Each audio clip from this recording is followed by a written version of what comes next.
Esse podcast é apresentado pela Copastur.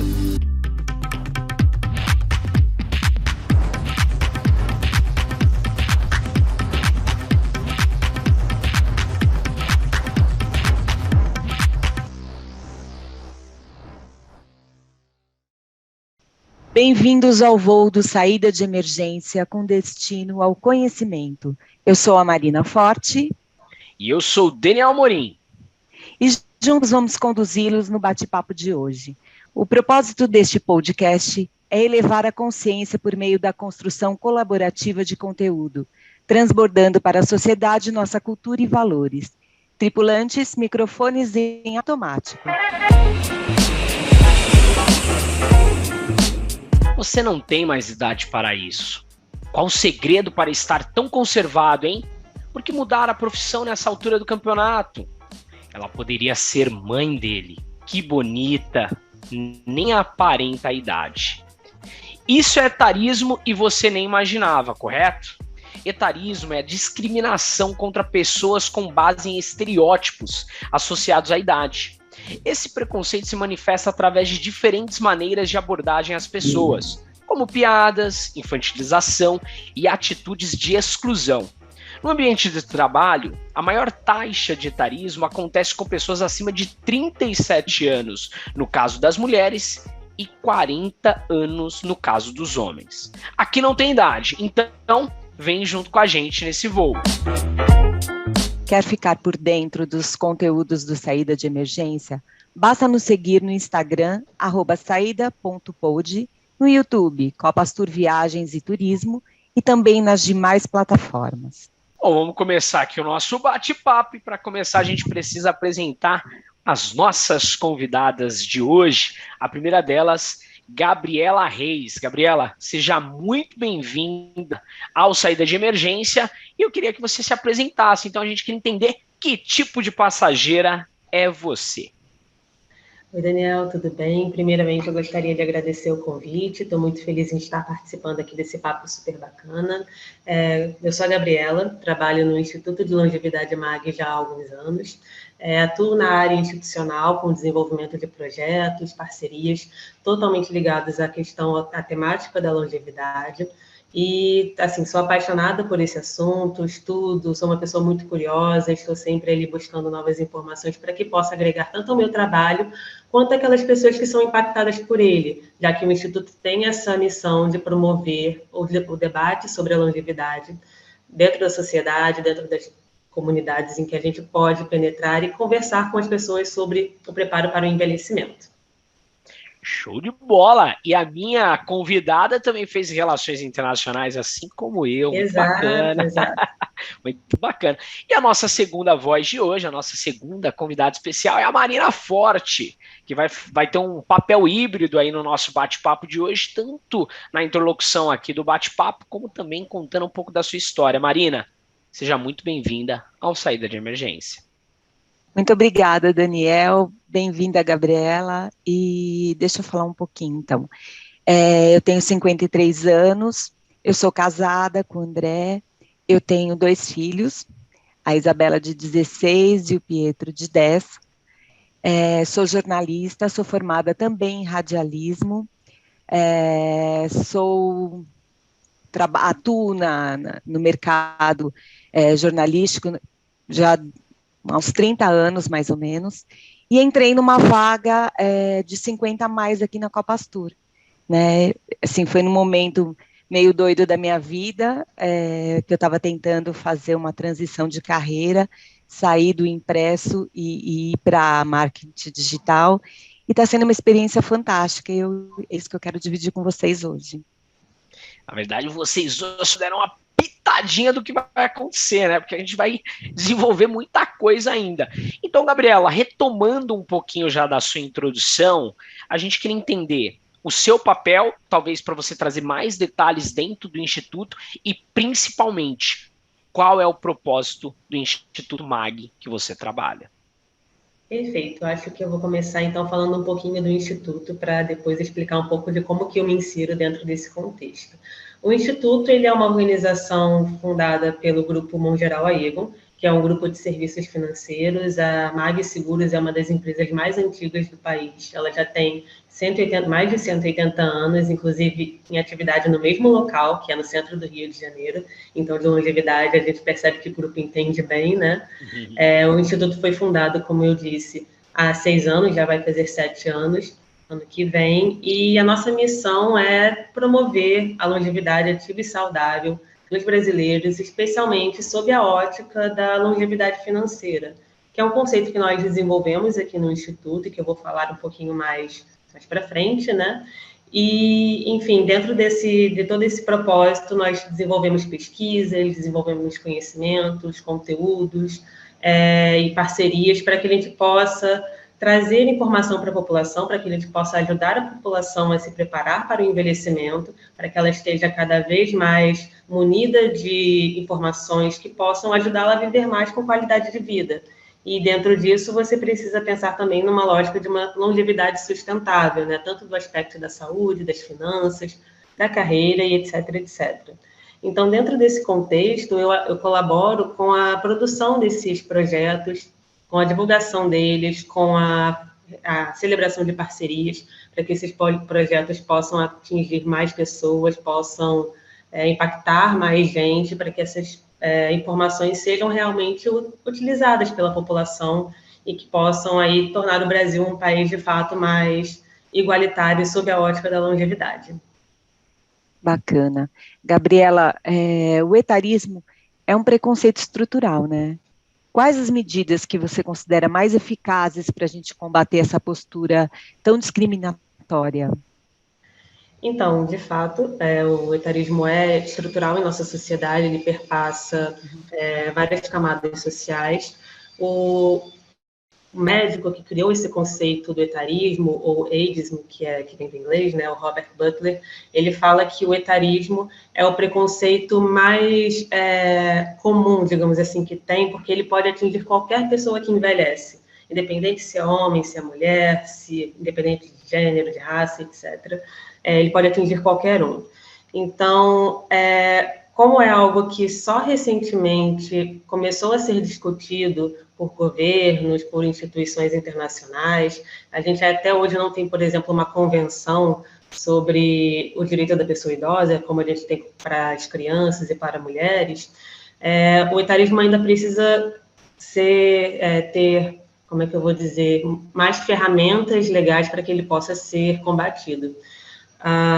Hoje no Brasil a gente tem, dentro da nossa política doméstica, o Estatuto do Idoso, que é um marco legal para o direito da pessoa idosa, que tipifica uma série de violações contra o direito desse grupo populacional, e isso já é um primeiro passo importantíssimo para que a gente possa combater o preconceito etário. Além disso, você tem a lei, mas você precisa também que ela seja executada, posta em prática, respeitada pela população e que você consiga combater não só o que está tipificado dentro da lei, mas a base daquele preconceito que existe, né? Não adianta, por exemplo, como no caso do preconceito racial, você ter uma lei que tipifica o racismo, se você também ainda tem as bases da sociedade ali agindo de uma forma racista, ou etarista, ou machista. É muito mais profundo do que somente você inserir a lei e não colocá-la em prática, ou então se colocá-la de forma não tão profunda quanto deveria ser. Então, é algo que precisa estar dentro das escolas, ser discutido dentro de escolas, dentro de empresas, dentro de vários âmbitos sociais, para que você possa, assim, colocar na mente das pessoas que o preconceito contra qualquer grupo social precisa ser banido da nossa sociedade, precisa ser revisto alguns conceitos para que a gente não dê margem para que ele continue a crescer e continue a existir. Gabriela, até uma dúvida que me surgiu agora, por exemplo, esse tema hoje ele é mais abordado em virtude do crescimento de preconceito, ou ele tem um viés mais, por exemplo, de dar força a esse tema para trazer mais inclusão ao mercado de trabalho? Qual é a sua opinião? Qual talvez seria Claro, o que é mais primordial, vamos dizer, quando a gente fala de etarismo? Combater o preconceito ou trazer acesso ao mercado, ou, por exemplo, desmistificar a entrada desses profissionais novamente no mercado de trabalho? Eu acho que os dois aspectos são muito importantes, né? Combater o preconceito, você está falando de algo que vem de dentro da empresa, desde o momento da seleção desses profissionais, a gente sabe que muitas vezes ocorrem na seleção de vagas a exclusão de perfis de currículos de pessoas com mais de 40, 50 anos, isso infelizmente ainda é uma prática que ocorre, mas você, além de combater isso, você também tem que desmistificar como que será esse profissional dentro da empresa. São duas ações que devem andar juntas. Não adianta você, por exemplo, fazer a contratação de um profissional 50 mais, 60 mais, se você não tem ações dentro da sua empresa que preparem o local de trabalho dessa pessoa para que ela possa atuar de forma harmoniosa, equilibrada ali dentro, junto com os outros profissionais. Você precisa que essas pessoas sejam de fato integradas. Não adianta apenas incluí-las e mantê-las isoladas lá dentro. Elas precisam estar ali com plena capacidade de tomar decisões, de agir dentro de suas carreiras conforme elas precisarem e bem entenderem. Então, são duas ações que devem vir em conjunto. Acho que eu expliquei, se vocês precisarem que eu desenvolva um pouquinho. Não, acho que ficou sensacional. Vou mandar só uma dobradinha aqui, depois eu passo a passar a palavra para a Marina. A Marina fez uma pergunta ali, enfim, sobre a discriminação e tal, e aí a gente entra, vamos dizer, numa esfera criminal. O etarismo é crime no Brasil ou não? Então, o etarismo é, sim, crime. Na verdade, o Estatuto do Idoso, ele tipifica alguns crimes contra o idoso, e ele vai principalmente falar sobre abandono da pessoa idosa, sobre discriminação, sobre várias formas de você cercear a participação social daquele idoso na sociedade. Então, é algo que talvez não seja tão discutido, tão falado quanto, por exemplo, o machismo e o racismo, mas é algo que está ganhando um pouco mais de força com o passar dos anos e conforme a nossa sociedade, a sociedade brasileira, vai deixando de ser uma sociedade tão jovem e vai tendo cada vez mais pessoas idosas que vão começar a usar sua voz para falar sobre as dores e os preconceitos que vêm sofrendo. Então, cada vez mais essas pessoas têm que estar munidas da consciência de que elas têm seus direitos para que elas possam reivindicar a lei e buscar que ela seja colocada em prática para se defender de qualquer preconceito. E seguindo essa linha de pensamento, Gabriela, se uma pessoa 50 a mais, ela se sente discriminada dentro do ambiente de trabalho, como que ela deve agir? Bem, em primeiro lugar, eu acho que é necessário procurar as áreas responsáveis, os canais de denúncia da empresa, como o RH, ou ouvidoria interna, ou alguma área que ela se sinta confortável para que ela possa expor o seu ponto de vista, o seu relato, o que ela passou, o que ela vivenciou, e que a empresa tenha a maturidade de absorver essa denúncia, investigá-la, e aí sim partir para uma tomada de decisão que vai ajudar aquela pessoa a continuar no seu cargo, continuar exercendo o seu trabalho, sem qualquer constrangimento, qualquer tipo de situação vexatória dentro da equipe. Você já acompanhou algum caso desse tipo de denúncia, de preconceito? Então, por enquanto, dentro do meu grupo financeiro, no meu grupo empresarial em que eu trabalho, eu não vivenciei nenhum tipo de denúncia desse tipo, até porque é um grupo que prioriza as pautas ligadas à longevidade. Inclusive, o Grupo MAG recentemente fez um programa de ação que se chama o Programa Plural, que é voltado para a diversidade e inclusão dentro da empresa. Então, eles trabalham com vários eixos de pessoas diversas que formam comitês e podem debater esse tema. Então, é um grupo que ainda eu não vi, no tempo em que eu estou lá, nenhum tipo de denúncia. Mas a gente sabe que ocorre, já ouvi de conhecidos, e o caminho normalmente é esse, você sempre buscar a ouvidoria. Infelizmente, em alguns casos, as investigações acabam não resultando em uma solução satisfatória, mas, assim, quanto mais pessoas nós estivermos denunciando, mais as empresas precisam se preocupar com isso e tomar medidas necessárias. Uhum. Tem dois aspectos, né? Você primeiro tem que ter a preparação da empresa, como você já trouxe. A empresa tem que preparar para receber esse profissional, assim como a empresa tem que estar preparada, por exemplo, para ter um canal de ouvidoria, né? Não são todas as empresas, infelizmente, que ainda tem esse canal. Mas, enfim, a comunicação ela sempre vai existir. Então, se você não tem um canal formal de ouvidoria, você tem para quem você se reporta ali diretamente. Então, talvez essa seja a pessoa que você tenha que buscar o ajuda. E uma observação que eu ia fazer, às vezes, que parece até triste, né? Mas você vê, a gente discute preconceito, infelizmente, em todas as esferas, né? Seja o bullying nas crianças, seja do machismo, seja LGBT, seja etarismo, né? Infelizmente, como o preconceito ele vive dentro da nossa sociedade em todos os tipos de esfera, né? Parece que as pessoas criam de acordo com a realidade um tipo de preconceito ali para diminuir alguém, né? Gabriela, continuando aqui mais no tema etarismo, olhando assim de uma forma macro, existe sei lá, uma região ou localidades aqui dentro do nosso país onde o etarismo ele é mais presente? Olha, para responder isso, eu não sei se há informações, há dados consistentes sobre casos de etarismo. Talvez em alguma delegacia do idoso a gente consiga encontrar alguma informação sobre isso, mas é natural que onde existam mais idosos, existam mais casos também de denúncias contra os direitos da pessoa idosa. Então, assim, estados como Rio de Janeiro, que é um estado que tem bastante idoso, estados como Minas Gerais, possivelmente terão mais denúncias por serem estados que têm uma população idosa maior. Então, eu posso até futuramente buscar esse dado para contribuir com vocês, mas, a princípio, acho que a lógica seria essa, porque uma vez que você tem o preconceito etário perpassando a nossa sociedade, quanto mais idosos você tiver, mais denúncia ele vai ter, então vai ser algo proporcional ali. Aqui na Copastura, a gente tem uma cultura, assim, da diversidade, da inclusão, e tem um canal aberto, sabe, com todos os colaboradores.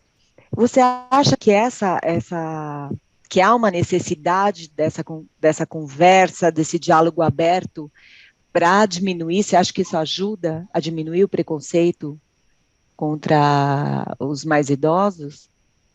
Totalmente. Eu acho que quanto mais você tiver instituições promovendo esse debate, mais você vai conseguir com que as pessoas abram seus olhos para uma temática como essa, mais você vai fazer com que as pessoas percebam que é um assunto sério, que está sendo tratado por instituições sérias, por organizações, empresas, pelo governo.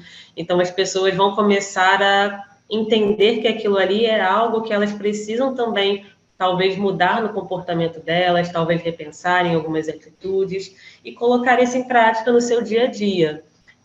Quando você tem, de repente, um superior seu falando, né, sobre um tema que talvez você não tivesse muito contato, ou talvez você encarasse de forma leviana, você vai começar a prestar mais atenção nisso, você vai falar, não, essa pessoa aqui, ela é uma pessoa que eu respeito, uma pessoa que eu admiro, e se ela está falando isso, eu vou me atentar mais a esse assunto. Então, é importante, sim, que empresas, líderes e quem quer que seja, tragam esse debate para que ele seja mais difundido entre as pessoas. Você vai falar, Marina? Não, fica à vontade. Fica à vontade.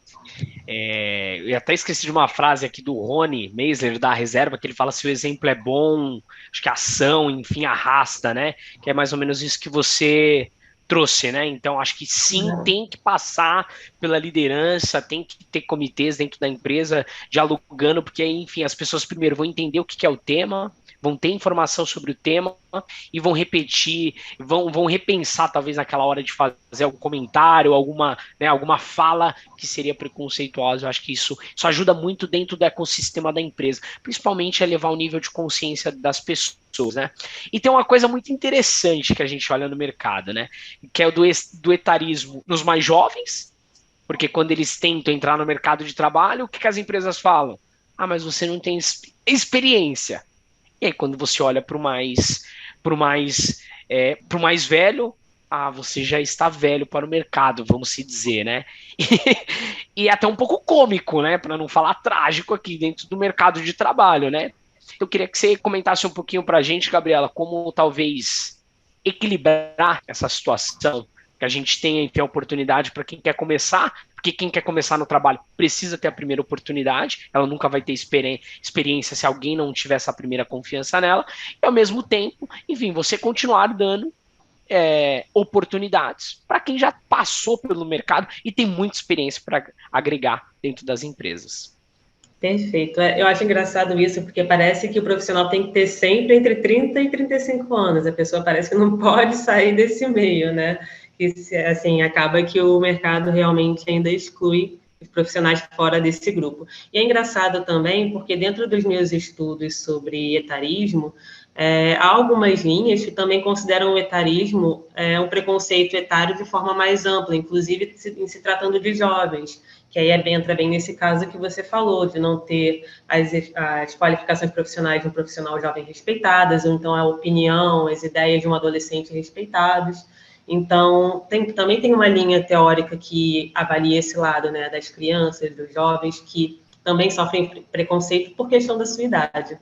Mas, voltando um pouquinho sobre a questão profissional, né, como que uma pessoa ela pode estar se inserindo no mercado, se mantendo no mercado de trabalho, independente da sua idade, pensando um pouquinho sobre isso, eu vejo 3 caminhos principais, né, para a pessoa conseguir ali uma carreira longeva. O primeiro, para mim, é, com certeza, networking, manter contatos, relações profissionais saudáveis, relações próximas, conversar com pessoas, não só pessoas que são da sua área, ou que, obviamente, podem trazer algum retorno profissional para você, mas também manter contato com outros profissionais para que você possa ter novas ideias, arejar um pouco sua cabeça, ver a perspectiva de outras pessoas, ter insights diferentes, isso contribui muito para a sua evolução como profissional.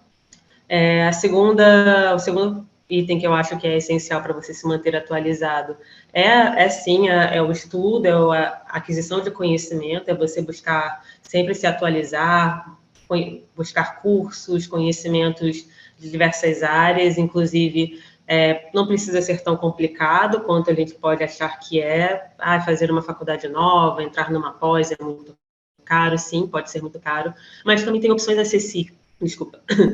opções acessíveis que a pessoa pode recorrer ali e que ela não precisa investir tanto tempo ou dinheiro. Por exemplo, o Instituto de Longevidade ele oferece gratuitamente cursos de requalificação profissional em seu portal, que qualquer um pode se inscrever, se cadastrar no portal, realizar esses cursos, e nós temos mais de 300 cursos disponíveis em diversas áreas de conhecimento. Inglês, Excel, serviço público, inclusive, para servidores que queiram se requalificar. A gente tem uma série de cursos, e assim como o Instituto, várias outras instituições também oferecem isso, de forma mais acessível, tanto em questão de recurso financeiro, quanto em tempo, que a gente sabe que às vezes é difícil assistir uma aula presencial, se matricular em um curso, enfim. E, por último, algo que eu considero muito importante também é o uso de canais digitais e redes sociais para que você possa construir ali o seu perfil profissional, para que você possa se candidatar a vagas, você possa se conectar com pessoas, ter um LinkedIn, por exemplo, bem atualizado, com foto, tudo bonitinho, como manda o figurino, com seus cargos ali descritos, é importante para que você possa pleitear novas vagas, conhecer outras empresas que você tem interesse em trabalhar, conhecer gestores de RH que podem ajudar você na sua carreira. Então, tudo isso só colabora para que você consiga manter uma carreira sustentavelmente longeva. E aí você possa decidir o momento que você pretende parar de trabalhar. Então, eu acho que essas 3 dicas já são uma boa ajuda. Gabriela, mas assim, eu passei pelas 2 experiências. Aos 30 e alguma coisa, eu virei chefe de redação. E eu tinha que comandar uma equipe no Rio de Janeiro, outra aqui em São Paulo, onde a maioria era composta de homens. E eles não aceitavam que eu comandasse, sabe? Eu tive que criar uma casca, porque naquela época não tinha essa ideia de vamos preparar a nossa equipe, né, para aceitar uma pessoa mais jovem, não tem essa cultura, né? Então, enfim, eu tive que criar uma casca para eu poder enfrentar os homens e conseguir impor as minhas ideias, porque, assim, era bem complicado. Depois dos 40, eu enfrentei uma outra realidade. Eu tinha acho que uns 42, eu acho, quando eu assumi um outro cargo num veículo bem grande, e as pessoas já achavam que eu estava velha, sabe? Aí foi um choque, assim, né? Tanto que quando eu vi essa vaga aqui para a Copa Astura, eu fiquei muito preocupada, porque eu falei assim, eu gostei do tema, né, da empresa, do assunto que eu ia escrever, eu adorei, eu falei, vou tentar, mas o medo bateu pesado, assim, sabe? Eu fiquei pensando, meu Deus, será que eu vou enfrentar tudo aquilo de novo? E aqui, graças a Deus, até o momento, eu fui muito bem recebida. Então, assim, o país eu acho que não está muito preparado, né? As organizações eu acho que ainda não estão totalmente prontas para receber, eu acho, não sei, como que você vê isso? Eu concordo plenamente, até sinto muito todo esses obstáculos oriundos de preconceito que você deve ter passado, que você relatou. Infelizmente, sim, a gente tem preconceitos ainda que a gente vai batendo na tecla e ainda vão mudando a passo de formiguinha, como, por exemplo, o caso do machismo, que você exemplificou bem, e também por ser uma mulher mais jovem liderando uma equipe. E o etarismo, então, se é algo que começou a ser debatido no Brasil há pouco tempo, é algo que ainda está também começando, engatinhando em mudanças efetivas dentro das instituições e dentro da sociedade. Infelizmente, é algo que a gente vai ter que combater, a gente vai ter que se colocar cada vez mais contra o etarismo, é aquela coisa que as pessoas falam muito quando se trata de racismo. Não basta você não ser racista, você tem que ser contra o racismo. Então, não basta você ser etarista, você tem que ser contra o etarismo, tem que combater qualquer forma de discriminação contra um profissional dessa faixa etária, dessas faixas etárias, enfim. E é isso, e pressionar as empresas para que elas ofereçam canais de denúncia, para que elas promovam ações de diversidade e inclusão, para que elas entendam que não vai ser para sempre que você vai ter tantos jovens no mercado de trabalho como você tinha algumas décadas atrás. A população brasileira está cada vez mais envelhecendo, está tendo cada vez menos filhos, então as empresas elas precisam se preparar para essa realidade, não só porque estão sendo boas com profissionais com mais de 50 anos, não, é porque é pela própria sobrevivência delas. Elas precisam que esses profissionais eles durem mais no mercado, estejam no mercado o quanto tempo fizer sentido para eles, para que eles também possam ocupar os postos que essas empresas precisam que sejam ocupados. Então, a gente precisa enxergar essa realidade, que não é só pelo direito da pessoa idosa, embora esse seja o fator principal, a gente tem que, sim, favorecer essas pessoas para que elas não sofram qualquer tipo de discriminação, na verdade, nenhuma pessoa sofre algum tipo de discriminação, mas também pensar que essa realidade vai ser a realidade que vamos viver, e já estamos vivendo, porque o Brasil já está com uma taxa de natalidade bem reduzida, abaixo, inclusive, da taxa de reposição social. Então, é algo que a gente precisa se preparar em todos os âmbitos sociais. E, infelizmente, às vezes o nosso país ele é muito mais reativo do que ativo, né?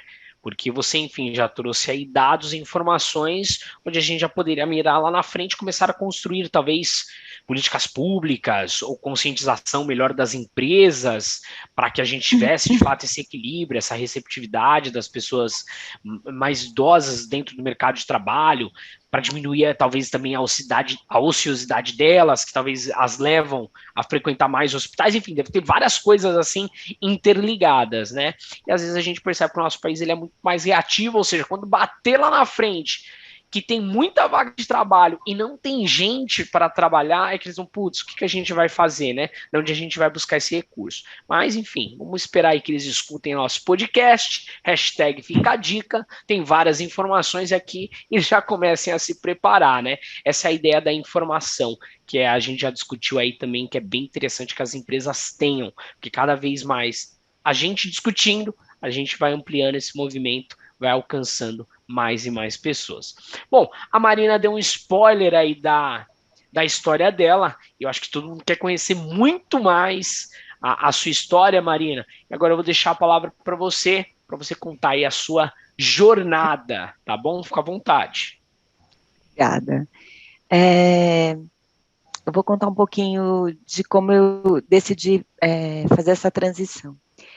Eu já estava bem cansada de atuar no segmento de televisão. Eu sou jornalista e eu fiz cobertura de novelas, filmes, enfim, foram quase 30 anos fazendo esse meio de campo, viajando, entrevistando, mas depois de 2 filhos, eu falei, eu vou diminuir meu ritmo, vou pedir demissão no meu último emprego e comecei a trabalhar de casa em home office, freelando, né, fazendo matérias diferentes. Mas no meio da pandemia eu descobri um câncer de mama. Então, eu tive todo um processo bem pesado de químio, rádio, mastectomia total, e eu falei, poxa, como que eu vou conseguir mudar né, o rumo da minha carreira se eu estou doente ainda, né? Então, eu aproveitei esse momento que eu estava dentro de casa, com a imunidade baixa, não podia sair, para me atualizar.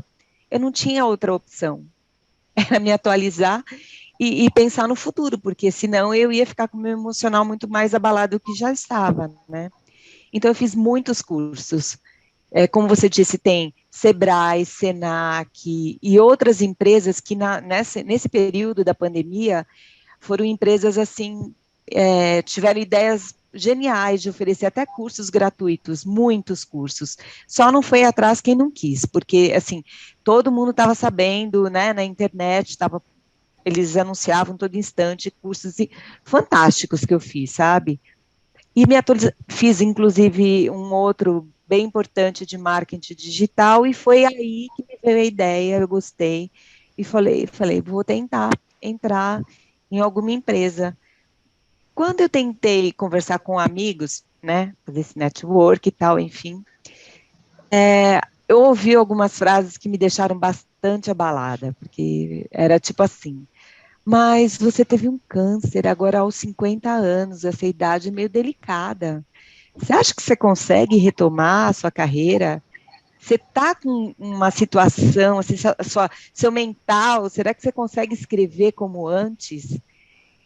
Olha, eu sempre fui uma pessoa bem assim resolvida, mas eu juro, aquilo ficou, sem eu perceber, aquilo ficou na minha cabeça, né? E eu não conseguia muita coisa. Eu fiz freelas tal, mas que nem antes não. Aí um dia eu falei, eu vou tentar procurar no LinkedIn. Todo mundo estava falando, eu consegui um freela fantástico no LinkedIn. Eu estava em busca de freela. De repente eu vejo lá uma vaga 50 a mais na Copas Tour. Eu falei, vou me candidatar para ver o que dá. Mas eu juro que eu achei que não ia dar em nada. Enfim. Aí, de repente, dali uns dias, o RH me escreveu, você quer fazer uma entrevista? Eu falei, meu Deus, vamos fazer, vamos ver o que é. Fiz a entrevista online, aí elas gostaram de mim, me chamaram para uma entrevista aqui na empresa, eu fiz a entrevista, e no finalzinho, a Janaína, minha gerente, falou, olha, eu vou te mostrar um vídeo e você faz um texto sobre esse vídeo. Gente, eu escrevia quase que 40 páginas em um dia. Escrever um textinho pequeno não seria nada, mas eu não sei por que, quer dizer, na verdade eu sei, né? Veio à tona, assim, toda aquela minha sensação de impotência que a quimioterapia me trouxe, eu senti naquele momento como se eu estivesse fazendo quimioterapia e fosse incapaz de escrever um texto minúsculo, sabe? Eu fiquei muito travada na minha entrevista, eu falei, acho que não vai dar certo.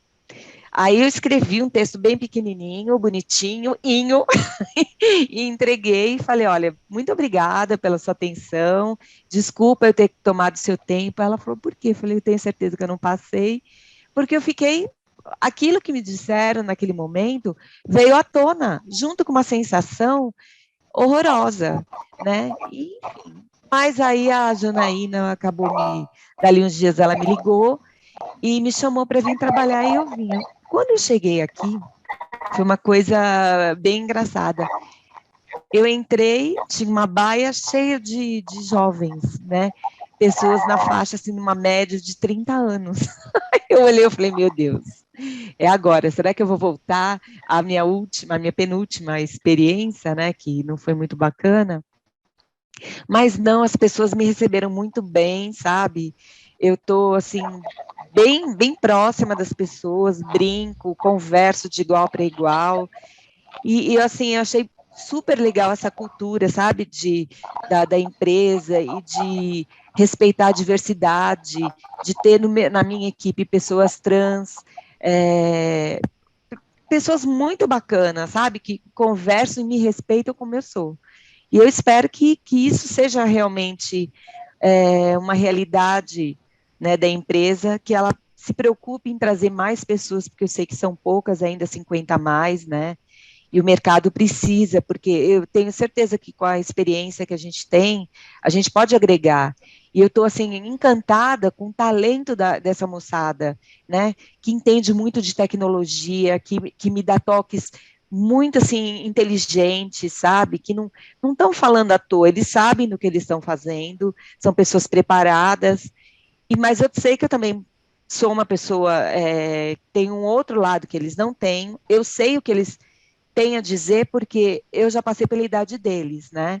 Eles ainda não passaram pela minha idade, né? Então eu acho que junto, a gente pode fazer um trabalho muito bacana, né? E eu estou muito feliz de estar aqui, né? Eu não sou uma pessoa que tem muita facilidade para falar em público, enfim, mas eu tinha que participar, porque eu acho que é um momento muito bacana da minha carreira, assim, sabe? Eu estou encarando como desafio, além de não dominar totalmente é, o marketing digital, mas chegar nos 50 a mais, né? Depois de uma doença, a empresa me receber, permitir que eu possa fazer uma cirurgia, sabe? Então, assim, eu adorei esse momento da minha carreira de encontrar um grupo tão bacana como esse daqui da Copa Astur. Atenção, passageiros. Se acomodem confortavelmente. Continuando nessa linha de pensamento, Gabriela, eu queria saber de você o seguinte: você acha que as empresas hoje, elas, elas trazem essas pessoas 50 a mais com o objetivo de maquiar, né, de ter melhorar a imagem, de ter descontos, enfim, tantas outras coisas que estão embutidas, ou elas têm um plano de carreira também para desses 50 a mais? Olha, Marina, é um pouco difícil dizer a realidade dentro de cada empresa. A gente sabe que há, sim, um certo oportunismo na hora de você falar sobre diversidade, sobre determinados grupos sociais que você quer trazer uma carinha bonita, uma carinha meiga da empresa, preocupada com certos assuntos ligados a pautas mais sociais. Tem até uma coluna minha que eu fiz um tempo atrás para o portal do Instituto, que fala sobre como ir além do modismo dentro do etarismo, que foi na época daquela novela da Rede Globo com a Andréa Beltrão, em que começou-se a falar muito sobre longevidade, sobre mulheres 50 a mais, e como que você deveria, na verdade, pensar em ações que fossem além um pouco só do modismo, né? Eu acho que as empresas, elas têm tomado uma certa consciência de que é necessário, sim, trabalhar pautas de diversidade, não só porque é bonito, mas também porque traz bons resultados para as empresas. Quando você tem uma equipe diversa, você tem mais mentes diferentes pensando e capazes de atender clientes, capazes de pensar novos produtos, novos serviços que vão atender dores de pessoas diferentes, porque os seus clientes também vão ser pessoas diversas, eles não vão ser uma massa uniforme. Então, para que você possa atender essas pessoas, você tem que entender, a sua equipe tem que entender a realidade delas. Então, eu acho que as empresas, elas estão começando a entender essa necessidade, mas ainda tem um pouco, sim, disso que você falou, que é a questão da maquiagem bonita para que a empresa possa parecer boazinha para o exterior, né, para quem vê de fora. Enfim, eu acho que ainda existe muito, mas que isso está sendo trabalhado de uma forma melhor dos tempos para cá. E a gente tem que lembrar, né, que segundo o IBGE, hoje cerca de 13% da população brasileira tem mais de 60 anos, e a previsão é que até 2031 vai ter um número de idosos maior do que de adolescentes e de crianças, né? Então a gente precisa se conscientizar, né? E combater esse etarismo na nossa sociedade, né? E pensar que o mercado de trabalho precisa absorver essas pessoas que muitas nem se sentem com 60 anos, né? Ainda tem uma cabeça bem mais jovem, são pessoas que cuidam do corpo, da saúde mental, pessoas que estão se preparando, estudando sempre. A gente conhece muita gente assim, né? Então, eu acho que está faltando essa consciência, né? Isso, E claro, você, com certeza. Perdão. não, imagina. E outra coisa também que eu gostaria de saber de você, você acha que o mercado de trabalho, os gerentes, os gestores, de modo geral, eles têm consciência das brincadeirinhas, assim, às vezes, meio que é um preconceito meio velado, né? Mas assim, essas piadinhas que o Daniel contou assim no comecinho, né? Do nosso Sim. podcast. Ainda muitas empresas, porque é na sociedade, né? Isso está embutido desde se a minha geração, se gerações passadas não combateram isso, né? Hoje a gente enfrenta. E se essa geração jovem não combater agora essas brincadeirinhas, esse preconceito que está embutido na nossa sociedade, isso vai perdurar, né? Claro, com certeza.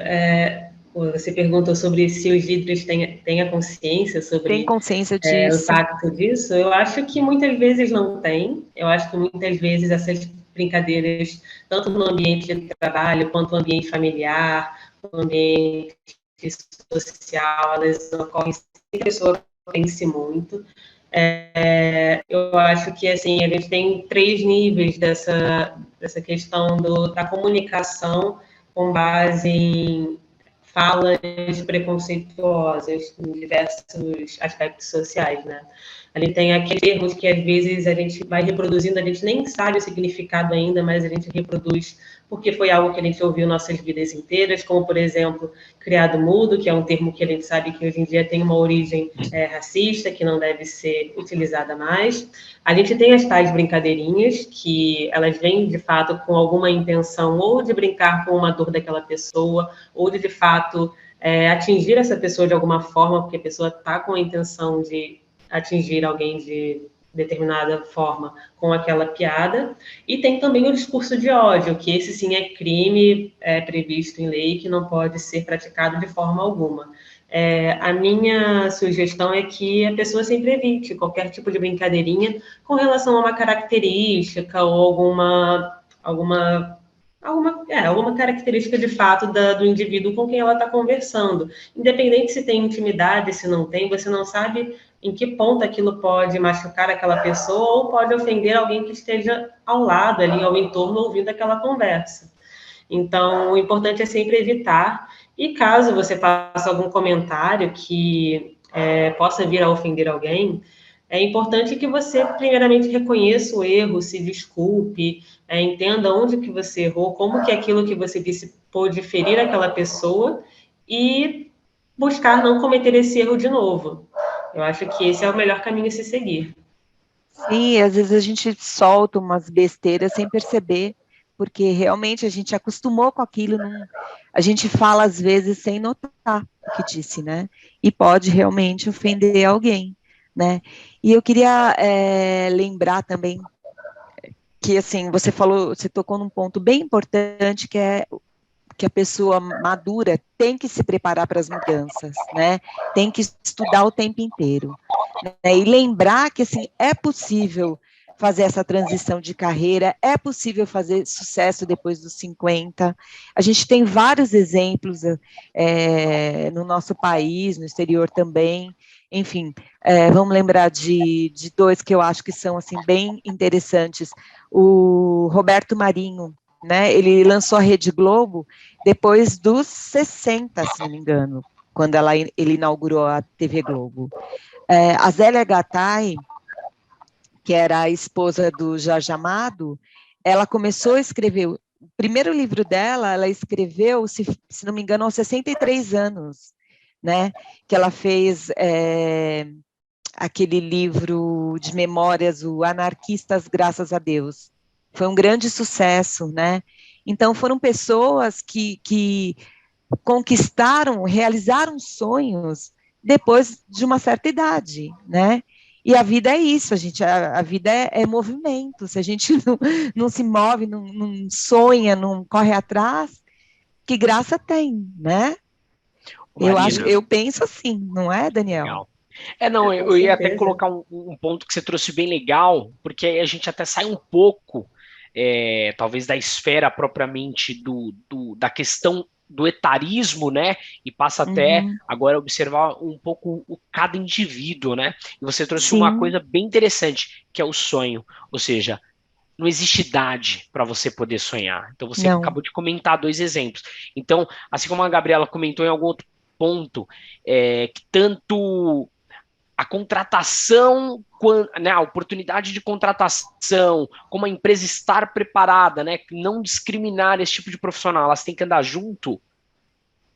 Esse profissional mais sênior, mais idoso, mais, enfim, mais experiente no mercado, ele também tem que ir, enfim, se preparando. Ele nunca pode deixar de sonhar, porque aí se ele deixa de sonhar, de fato, aí talvez ele perca um pouco daquela energia de querer estudar, de querer fazer algo diferente.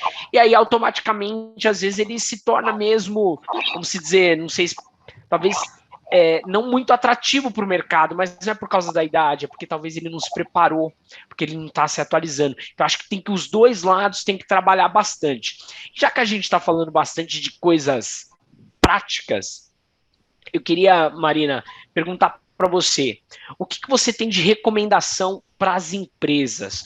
Por onde que as empresas têm que começar, tanto para contratar esses profissionais, para manter esses profissionais dentro do negócio, e, enfim, a gente já comentou um pouco, mas como criar também um uhum. ambiente, por exemplo, no estilo que a Marina comentou, receptivo, um ambiente incluso, diverso. Você disse tudo. Primeiro, é preparar as equipes, né, de diversos setores para entender esses profissionais que vão chegar. Muitas vezes, o profissional de 50 anos, 50 a mais, ele não tem mais agilidade de anos anteriores na sua carreira, né? Eu atuo com pessoas de 26 anos que são super rápidos na informática, em outras áreas, né? Mas eles respeitam, né? E me ouvem quando eu falo, olha, esse texto não está legal, por isso, isso e isso. Então, tem esses dois lados, eu acho que se a empresa faz essa preparação, conversa, pede para as pessoas não fazerem piadinhas, tudo isso ajuda o ambiente a ficar gostoso.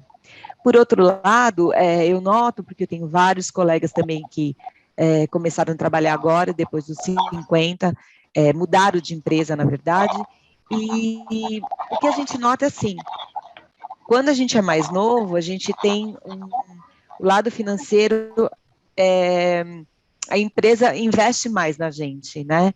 Quando você tem uma certa idade, você já não, sabe, as pessoas já não pensam tanto eles meio que te recebem bem, mas a gente tem medo de não ter um plano de carreira, né?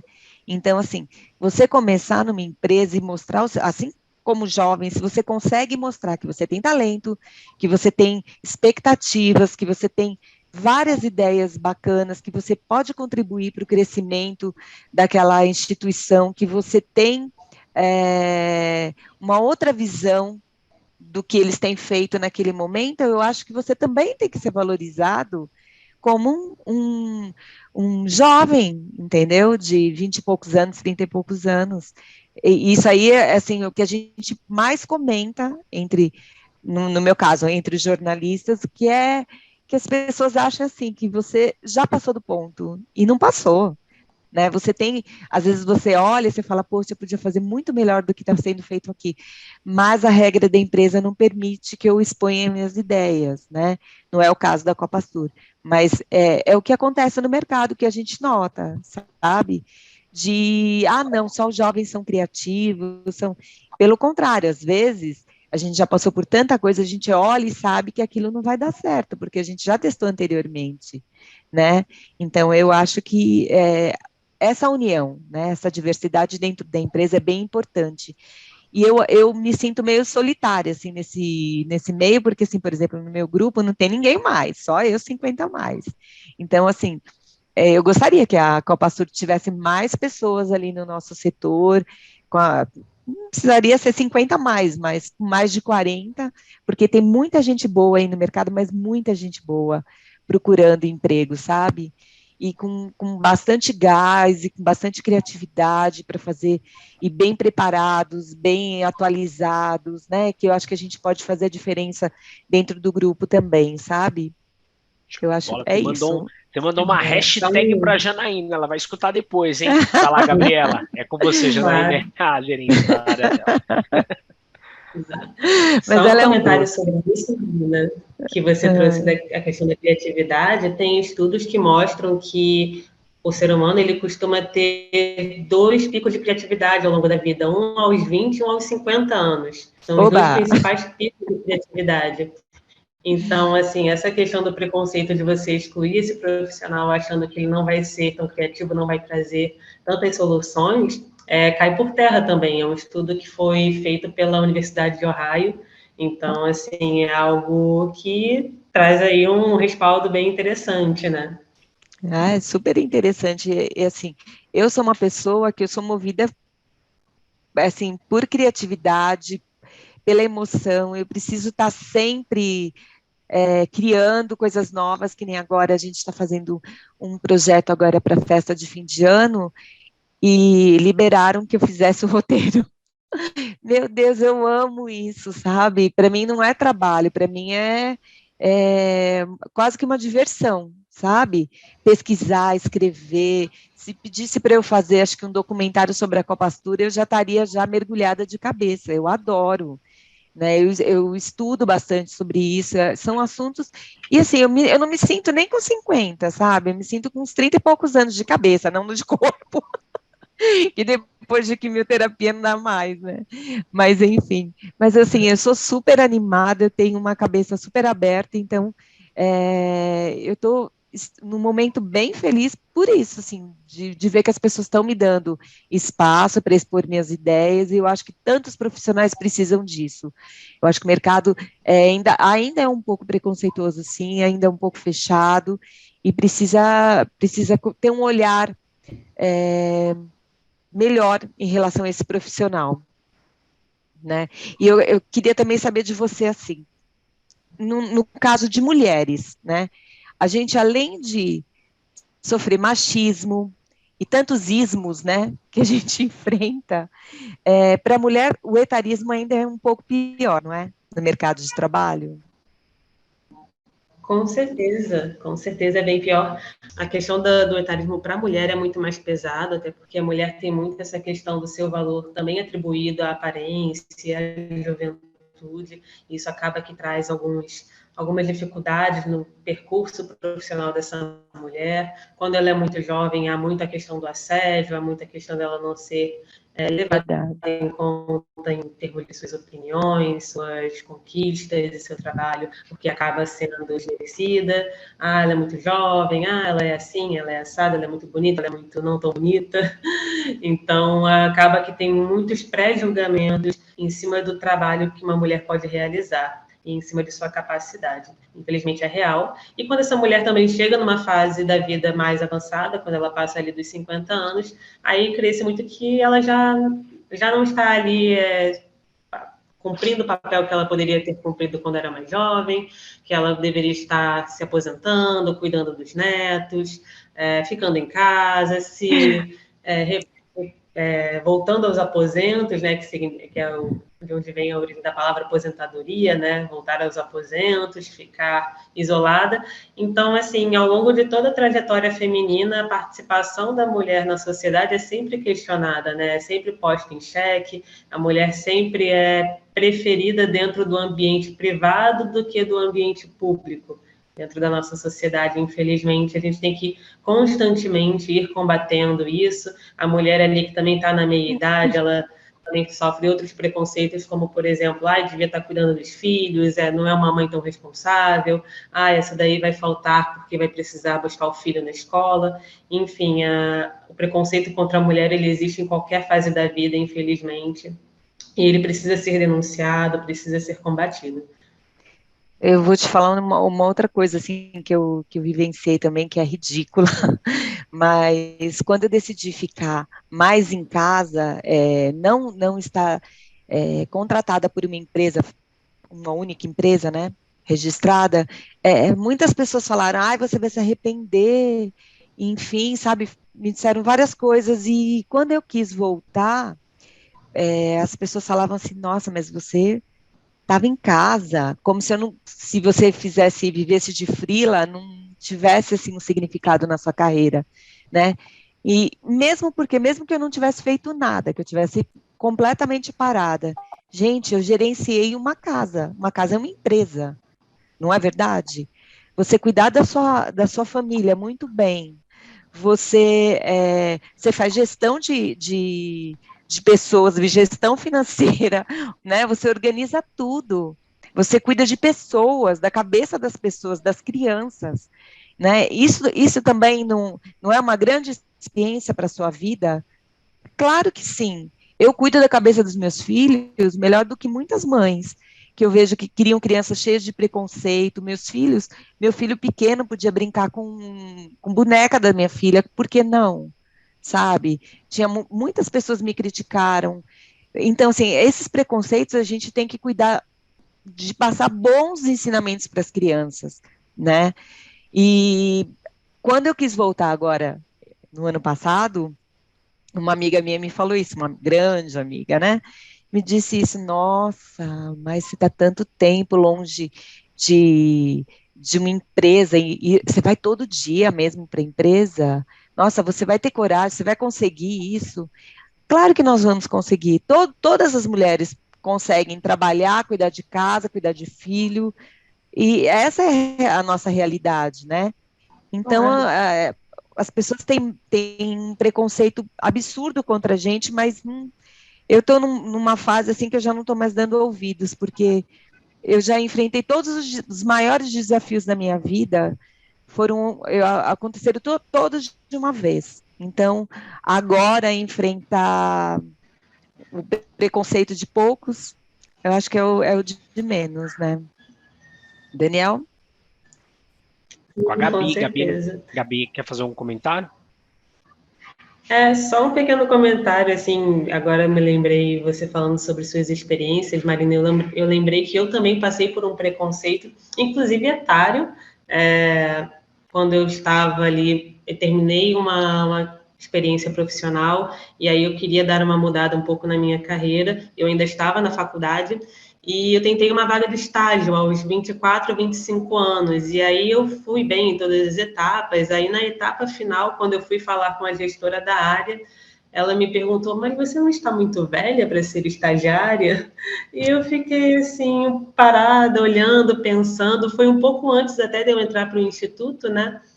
E eu não respondi na hora porque eu também não tinha esse conhecimento, esse jogo de cintura de entender sobre essa questão do preconceito etário. Isso veio na minha vida um pouco depois. Então, para você ver como que realmente o preconceito contra uma pessoa por conta da sua idade pode ocorrer até de onde você não espera, que é contra uma pessoa jovem, uma profissional jovem que estava ali querendo conhecer, ganhar experiência, trabalhar. Enfim, ele ocorre ali principalmente com as mulheres, independente de qual fase da vida elas estejam passando. E só para a gente fechar, deixa eu te fazer uma pergunta. Você acha que essa juventude, ela está se preparando para chegar na terceira idade? Eu digo isso assim, financeiramente, cuidando da saúde, estudando, se preparando. Qual é a sua visão em relação a isso? Olha, sobre esse tema, eu acho que dava para fazer mais um outro podcast inteiro sobre isso, que é um tema bem amplo. Primeiro, eu acho que é muito difícil os indivíduos se prepararem para algo tão a longo prazo assim. As pessoas costumam não ter essa visão de que tem que pensar na sua vida para daqui a 40, 50 anos. Um jovem de 20 dificilmente vai estar pensando nos seus 70 anos, que é uma fase crítica da sua vida que a pessoa tem que, ao longo de toda a sua trajetória, ter se preparado. Agora, pulando para um outro aspecto, eu acho que desde a reforma da Previdência, que ocorreu em 2018, a gente teve uma certa expansão desse debate do preparo financeiro das pessoas para a aposentadoria, até porque muitas pessoas ficaram, sim, assustadas, né, com as mudanças no sistema previdenciário brasileiro. Então, houve uma certa preocupação. Eu percebo hoje em dia que há muito mais busca, por exemplo, por influenciadores que falam sobre finanças pessoais. As pessoas estão buscando um pouco mais de conhecimento sobre isso. No Brasil, a gente não tinha o hábito de investir nosso recurso, nosso dinheiro, para fazer o nosso dinheiro render mais. A gente sempre teve o hábito de guardar ele na poupança, então hoje em dia isso está sendo mais conversado, tem se falado mais sobre esse tema, mesmo que de forma ainda bem inicial, né? Ainda não é algo que é muito, de fato, feito pela população, muito estudado pela população. E aí eu vou entrar um pouquinho naquele conceito que eu falei lá atrás da longevidade financeira, que foi algo que o Instituto criou, que é uma forma de você ver as suas finanças pessoais sobre a ótica da longevidade. Que esse conceito, ele fala em você preparar o seu recurso, de você planejar eles, provisionar eles, para que eles durem a sua vida toda, para que você possa ter uma longevidade sustentável. Então, ele é constituído de 5 pilares, que seria o ganhar mais, que seria a pessoa diversificar suas fontes de renda, se capacitar para buscar novos voos em suas carreiras, buscar novos cargos, melhorar os seus níveis salariais, buscar renda extra, enfim, estar ali com recursos financeiros a mais para que ela possa se sustentar. O segundo seria o gastar bem, que seria você planejar os seus gastos, pensar como que você vai gastar bem o seu dinheiro, não necessariamente não gastar, e sim gastar o que for necessário para você, dentro da sua realidade, para que você tenha ali um uso mais eficiente dos seus recursos. E se você estiver cumprindo esses dois pilares, ganhando mais e gastando bem o seu dinheiro, você vai ter uma sobra. Daí vem o terceiro pilar, que é o poupar certo. Você deve construir sua reserva pensando ali na sua previdência, na sua longevidade, em um imprevisto na sua vida que você pode passar. Às vezes você precisa ficar fora da atividade laboral por algum tempo, até por uma questão, por exemplo, de doença, como foi o seu caso. A pessoa precisa se planejar para que isso pode acontecer na vida dela, tanto ter uma interrupção da carreira, quanto ela precisar se aposentar, né? O quarto pilar, ele vai um pouquinho além da questão da previdência, do poupar, né? Que é o investir melhor. A pessoa ela precisa adquirir conhecimentos para que ela possa investir. O investimento ele não é simples como a poupança, que você simplesmente guarda aquele dinheiro. Você precisa ter conhecimento de como que você vai investir o seu dinheiro, qual o seu perfil de investidor, como que você vai aplicar aquele dinheiro dentro dos seus objetivos, se você tem um objetivo a longo prazo, a curto prazo, como que isso vai funcionar bem para você, dentro do seu perfil. E o último pilar é o proteger capital, que é você proteger os seus recursos, tudo isso que você veio construindo nos outros pilares, para que, caso você tenha algum imprevisto em sua vida, aquele recurso esteja protegido, seja através de algum serviço financeiro, seja através de alguma estratégia sua pessoal, para que você possa guardar aquele dinheiro ou se preparar para qualquer imprevisto. Enfim, você tem que ter essa proteção ali dos seus recursos. E isso seria o conceito de longevidade financeira, que é o que torna a longevidade dos indivíduos financeiramente saudável. E ela vai permitir que você também se prepare dentro dos outros aspectos para a sua aposentadoria, em termos de saúde física e mental, você poder cuidar da sua saúde, fazer atividade física, se alimentar bem, manter relações sociais, poder ter o seu lazer. Enfim, ela vai servir de base para que você possa construir todo o resto. Legal. Duas observações interessantes. Uma, quando você falou aí que hoje as pessoas falam um pouco mais de finanças, né? Eu acho que tanto a reforma da Previdência como a pandemia evidenciou isso, descortinou. Por quê? A pandemia veio e várias pessoas perderam seu emprego. E aí o que aconteceu? Preciso buscar minha reserva de emergência para continuar me mantendo. Putz, eu não tenho.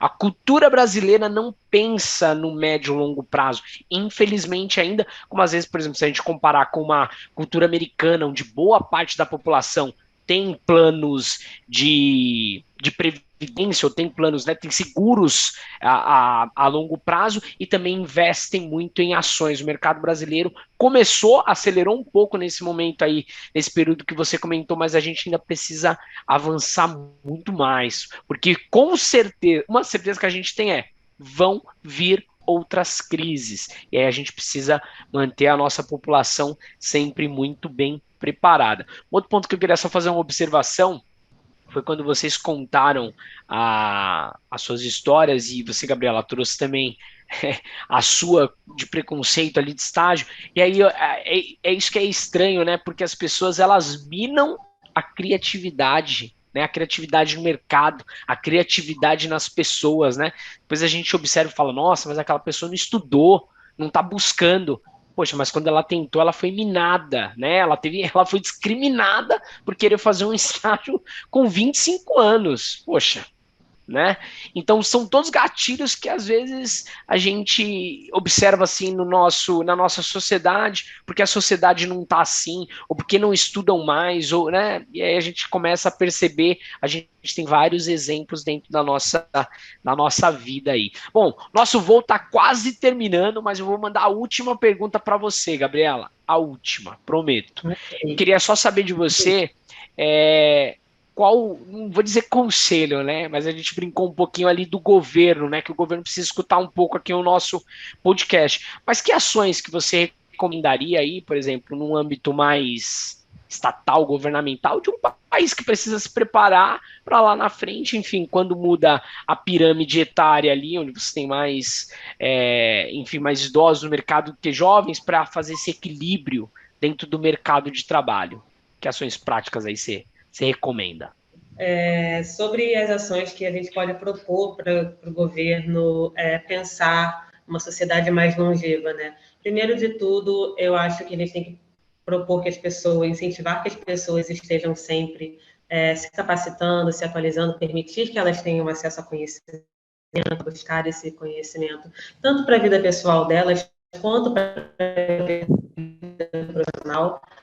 Existe um conceito bem interessante chamado lifelong learning, que ele fala sobre você manter com que o indivíduo ele esteja sempre com a mente muito ativa, buscando aprender coisas novas, e isso faz com que a saúde mental da pessoa também esteja ali sempre em dia, e vai fazer com que essa pessoa ela consiga se manter muito mais tempo contribuindo para a sociedade, tanto economicamente quanto socialmente.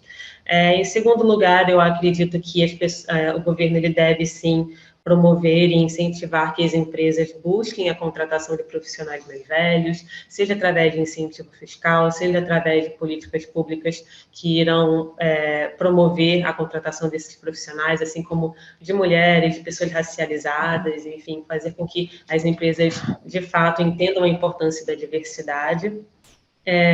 E preparar também o espaço urbano, os municípios, o país de forma geral, para que essas pessoas idosas elas tenham a capacidade de contribuir socialmente de forma acessível. O Instituto ele tem um índice que avalia o desenvolvimento urbano para a longevidade, o IDL, que ele mensura como que essas cidades estão preparadas para o envelhecimento. E dentro do contexto desse índice, a gente viu que muitas cidades não estão preparadas para isso. O Instituto fez uma parceria com o Ministério dos Direitos Humanos, que ele criou um curso chamado Curso de Gestão Pública para a Longevidade, para que esses gestores públicos pudessem observar os dados que nós coletamos, identificar o que eles precisavam melhorar em seus municípios, para que eles tornassem seus municípios mais adaptados e mais acessíveis às pessoas com mais de 50, 60 anos, e que essas pessoas pudessem exercer sua cidadania, seus trabalhos, suas relações ali familiares, enfim, que elas pudessem transitar nas cidades e fazer o que elas devem fazer, independente de sua idade. Então, eu acho que, seguindo esses caminhos, a gente vai permitir que as pessoas idosas elas possam participar mais da sociedade, possam ter uma voz mais ativa e colaborar para que a gente torne uma sociedade mais igualitária em termos de idade. Show de bola. Falamos de governo. Agora, Marina, você, papum, qual a sua dica aí para os mais experientes, para os mais jovens, sempre terem ali a empregabilidade ativa, principalmente nesse momento, às vezes quando, enfim, são pegos de surpresa e precisam fazer uma recolocação 50 a mais, por exemplo? Eu acho que o grande segredo de tudo é sempre estar bem atualizado, definir o que você quer estudar sempre, investir em novos idiomas e, acima de tudo, ter coragem, porque de mudar, de transformar sua vida é movimento, e quem se empodera, quem estuda, quem se empodera, realmente muda a sua realidade. E a gente está aqui nessa vida para ser feliz. Com certeza. E aquilo que a gente já falou aqui, né? Nunca deixe de sonhar. E a minha dica para a empresa, qual que é? Enfim, crie seu comitê, fale sobre o assunto na liderança, porque a liderança ela dá um grande exemplo dentro da empresa, e quanto mais você falar, mais você vai levar o nível de consciência dentro da sua empresa, do ecossistema da sua empresa, e melhor será a receptividade com essas pessoas. Bom, queria agradecer a participação de vocês, a gente está encerrando aqui o nosso voo. Marina, muitíssimo obrigado pelo nosso voo de hoje. Obrigada, gente, adorei estar aqui com vocês.